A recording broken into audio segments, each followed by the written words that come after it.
This video is a step-by-step tutorial how to do the Gretsch wiring for a Gibson style guitar. In my case, I've done it to my Epiphone ES-339 because it had TV Jones Filtertron style pickups already. However, the tutorial is not limited on ES style guitars only. I'll make remarks what to pay attention to when doing this wiring for different kinds of guitars.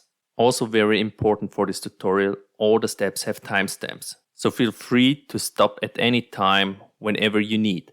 But very important, before attempting a step, please watch it completely.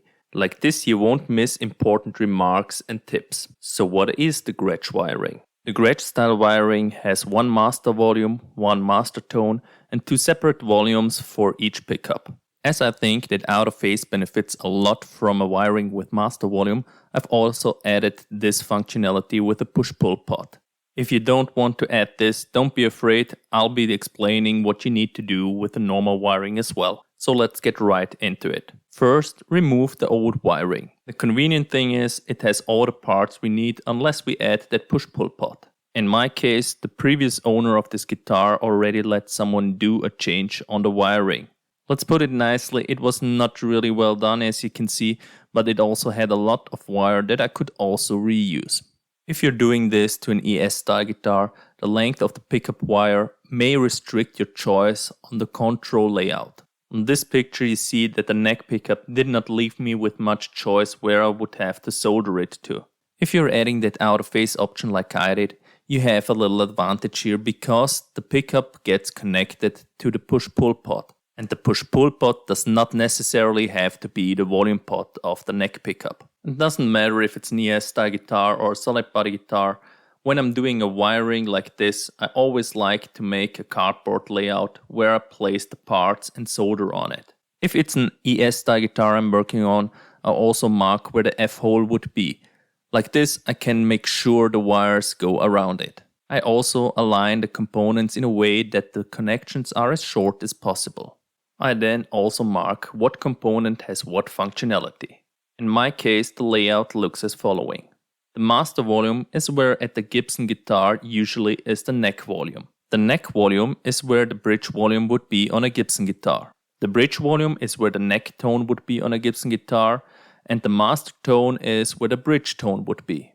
This mimics the Gretsch layout the most, where the master volume is the one closest to you, the neck volume is the one closest to the neck, and the bridge volume is the furthest away from the neck. The out of phase push-pull I've placed on the master volume. Now let's have a closer look at the wiring diagram. This may look a little confusing at first as everything is gray, but this is intentional. I will mark every wire green that is being worked on in each step. The other ones stay gray. I will toggle now between this diagram and the one without the out of phase option, and you will see that it does not really have an impact on the wiring itself. With out of phase, the wires of the neck pickup just go to the switch of the push-pull pot and from there on to the neck volume pot. Without the out of phase, the pickup goes straight to the volume pot. Before I forget it, you need a 4-wire pickup for out of phase. Without further ado, let's start with step 1 of the wiring. On this one, you connect the right pin of each pot to the housing. On the tone pot, you use the capacitor for that. Step 2 is already the most complex one. We're connecting the whole master circuit.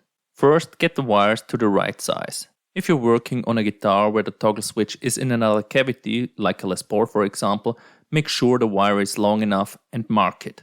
For the ones with the toggle switch in the cavity, I suggest you solder first on the toggle switch. The next solder spot I would suggest you to make, and for the ones with the toggle switch in another cavity, the first one is the one on the middle pin of the master volume pot. Only after that one you solder the wire from the toggle switch to the left pin of the master volume pot. Like this you have more space with the soldering iron and it's less likely that you burn the insulation. On the middle pin of the master tone pot you now solder the wire coming from the master volume pot and the one going to the output jack hot.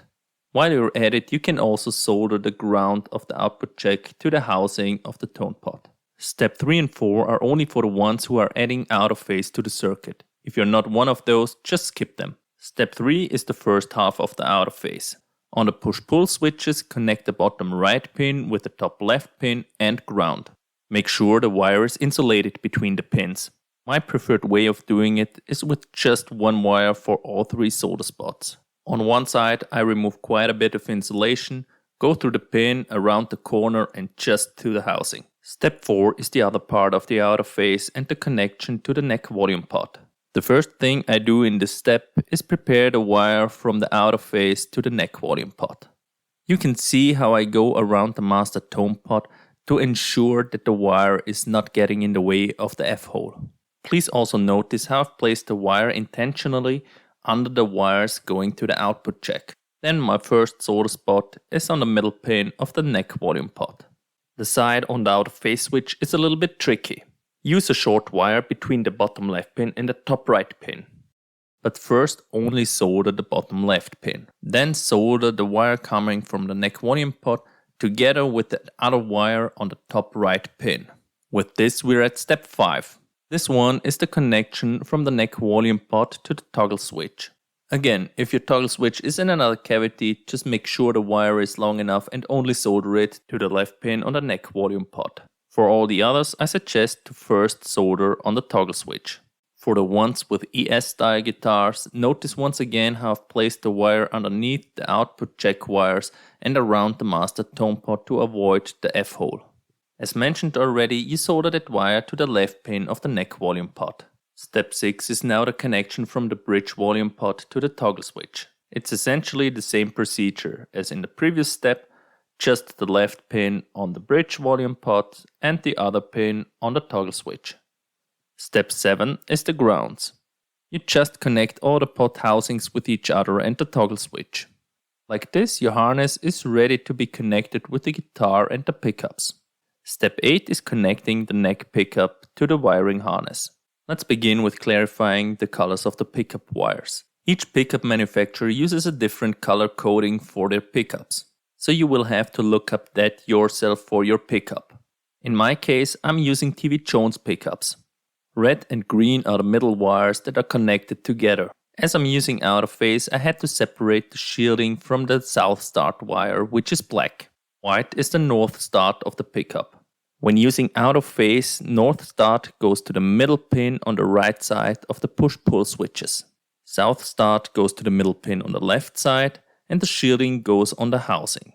If you're not having out of phase, you're best off putting south start and the shielding together. In this case, you put north start on the middle pin of the neck volume pot and south start and the shielding together on the housing of the neck volume pot. In step 9, we're connecting the bridge pickup. This one, you're also best off joining the south start together with the shielding. Then you have again north start that's going to the middle pin of the bridge volume pot and the south start and shielding together on the housing of the bridge volume pot. In most, but unfortunately not in all cases, you have a step 10. This is if you have a ground coming from the bridge. Just connect it to a pot housing that's closest to where it's coming from. In my case, it was the bridge volume pot. If you're doing this to an ES style guitar and you need help to insert the wiring again, we have a tutorial for that one on our channel. We'll link that one in the description. You can see in these pictures how the layout I've chosen ensures that the F-hole looks clean as it's free of wires. We'll demo the wiring in a separate video, and as soon as it's out, we'll also link it in the description. With that, we're finished. Please leave a comment if this video helped you. Also, please leave a comment if there was something unclear or if there are things that I could improve on this tutorial. I'm glad for any feedback. With that, thanks for watching and I hope to see you in another video. Bye.